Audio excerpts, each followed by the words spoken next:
بھائی کہتے ہیں کہ مردے سنتے ہیں یا نہیں، اس میں اختلاف ہے۔ سورہ روم آیت نمبر 52 یا 62 بھائی نے لکھا ہے، سورہ نمل آیت نمبر 80، فاطر آیت نمبر 23، شاید بھائی 22 لکھنا چاہتے ہیں، اس میں ذکر ہے اور اس بارے میں آگاہ کریں۔ جی میرے بھائی 3 آیتیں آپ نے خود بتا دی ہیں جن سے پتہ چلتا ہے کہ جو فوت ہو گئے، جو قبر میں چلے گئے، وہ آپ کی آواز نہیں سنتے، سوائے اس ایک آواز کے کہ جب ہم مردے کو دفن کر کے واپس آ رہے ہوتے ہیں تب کیا سنتا ہے؟ قدموں کی آہٹ سنتا ہے۔ اس کے علاوہ میرے بھائی یہی اصول ہے کہ جو فوت ہو گئے وہ ہماری آواز نہیں سنتے، بلکہ اللہ تعالیٰ فرماتے ہیں ایک جگہ پہ کہ وَهُمْ عَنْ دُعَائِهِمْ غَافِلُونَ، کہ جن کو اللہ کے سوا پکارتے ہو وہ تمہاری پکار سے غافل ہیں، بے خبر ہیں، انہیں پتہ ہی نہیں ہے۔ اور ایک اور جگہ فرمایا سورہ فاطر میں ان تدعوہم لا يسمعوا دعاءکم، اگر تم انہیں پکارو تمہاری پکار نہیں سنتے۔ تو میرے بھائی یہی صحیح عقیدہ ہے۔ اختلاف تو بہت سے مسائل میں رہتا ہے، لیکن ہم نے دیکھنا یہ ہوتا ہے کہ قرآن و حدیث کے دلائل کے مطابق کون سا مسئلہ ہے۔ قبرستان میں داخل ہوتے وقت سلام کرنا کیسا ہے؟ کیوں جی قبرستان میں داخل ہو کے سلام کرنا چاہیے؟ کرنا چاہیے۔ تو کیا مردے سنتے ہیں؟ اب مسئلہ بن گیا، اب ابھی پھنس گئے۔ کیوں جی حاجی صاحب؟ دعا کیا ہے؟ دعا کیا ہے؟ سلام کیا ہے؟ کیا سکھایا آپ نے؟ السلام علیکم اہل الدیار من المؤمنین والمسلمین وَإِنَّا إِن شَاءَ اللَّهُ بِكُمْ لَلَاحِقُونَ نَسْأَلُ اللَّهَ لَنَا وَلَكُمُ الْعَافِيَةَ۔ ان قبروں میں رہنے والے مومنوں تمہارے اوپر سلامتی نازل ہو، اگر اللہ نے چاہا تو ہم بھی تمہارے پیچھے پیچھے آ رہے ہیں، ہم اللہ سے تمہارے لیے بھی عافیت مانگتے ہیں اور اپنے لیے بھی۔ ہمارے وہ دوست جو یہ عقیدہ رکھتے ہیں کہ مردے سنتے ہیں، وہ کہتے ہیں دیکھو اگر مردے نہیں سنتے تو قبرستان میں جا کے انہیں مخاطب کیوں کرتے ہو؟ یوں کیوں کہتے ہو کہ اے قبر والو تمہارے اوپر سلامتی نازل ہو؟ تو میرے بھائی گزارش یہ ہے کہ جس کو مخاطب کریں اس کو مخاطب کرنے کا ہمیشہ نتیجہ یہ نہیں ہوتا کہ وہ آپ کی بات سن رہا ہے۔ ایک طرف قرآن پاک کا وعدہ عقیدہ ہے کہ جو قبروں میں ہیں انہیں آپ اپنی آواز نہیں سنا سکتے، جو فوت ہو گئے انہیں آپ اپنی آواز نہیں سنا سکتے۔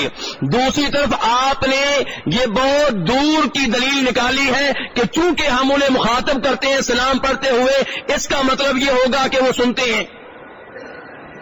یہ کافی دور کی دلیل ہے۔ تو میرے بھائی اس کو بھی سمجھنے کی کوشش کرتے ہیں۔ میرے بھائیوں آپ کو یاد ہے کہ عمر فاروق رضی اللہ تعالیٰ عنہ حضرت اسود کو ایک دفعہ مخاطب کر رہے تھے، ایسے ہی ہے؟ کس کتاب کا حوالہ ہے؟ بخاری شریف کا۔ کس کتاب کا حوالہ ہے؟ صحابہ کرام کی موجودگی میں کہہ رہے تھے اے حضرت اسود، میں اللہ کی قسم اٹھا کے کہتا ہوں کہ تو نفع و نقصان کا مالک نہیں ہے۔ کیا یہ حضرت اسود ان کی آواز سن رہا تھا؟ کہ مخاطب کیوں کر رہے ہیں؟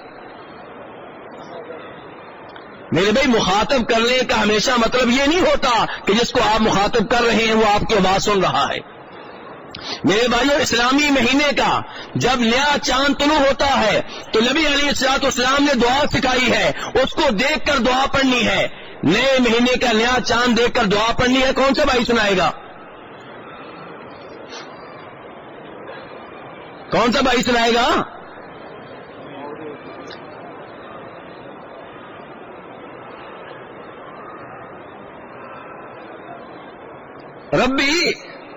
ربی و ربک اللہ۔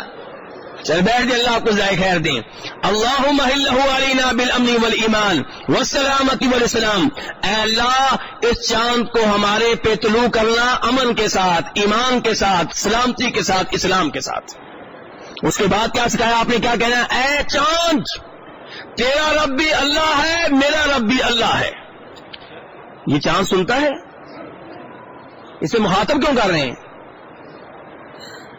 اور اسے مخاطب کیوں کر رہے ہیں؟ یہ سنتا ہے؟ میرے بھائیوں اگر آپ کسی معذور کو دیکھیں، کسی مصیبت زدہ کو دیکھیں، کسی ہمارے ایسے بھائی کو دیکھیں جو لنگڑا ہو یا نابینا ہو یا اس کا کوئی ہاتھ نہ ہو، تو اس کو دیکھ کے کون سی دعا پڑھنی چاہیے؟ نبی علیہ الصلوۃ والسلام نے کون سی دعا سکھائی ہے؟ الحمدللہ الذی عافانی مما ابتلاک بہ وفضلنی علی کثیر ممن خلق تفضیلا. میں اس اللہ کی حمد و ثنا بیان کرتا ہوں جس اللہ نے مجھے اس مصیبت سے محفوظ رکھا ہوا ہے جس مصیبت سے تو دوچار ہے. یہ اونچی آواز سے پڑھنی ہے کہ آہستہ آواز سے؟ جی آہستہ آواز سے. تو یہ آپ آہستہ آواز سے پڑھ رہے ہیں، اس کو مخاطب کر رہے ہیں، وہ تو سن نہیں رہا. اونچی آواز سے پڑھ نہیں سکتے، کیوں؟ کیونکہ اونچی آواز سے پڑھیں گے اس کو تکلیف ہوگی کہ میرا مذاق اڑا رہا ہے. تو یہ آہستہ آواز سے پڑھنی ہے، مخاطب بھی کر رہے ہیں لیکن آہستہ آواز سے اس کو سنا نہیں رہے. تو خلاصہ کلام یہ ہے میرے بھائی کہ قرآن کا عقیدہ واضح ہے کہ جو قبروں میں ہیں، جو فوت ہو چکے ہیں، انہیں آپ اپنی آواز نہیں سنا سکتے. دوسری طرف یہ شبہات ہیں، ان شبہات کی کوئی حقیقت نہیں ہے. ہم قبرستان میں جا کے سلام پڑھتے ہیں، سلامتی ان کے اوپر کون نازل کرے گا؟ اللہ، اور وہ سن رہا ہے چاہے قبر والے نہیں سنتے.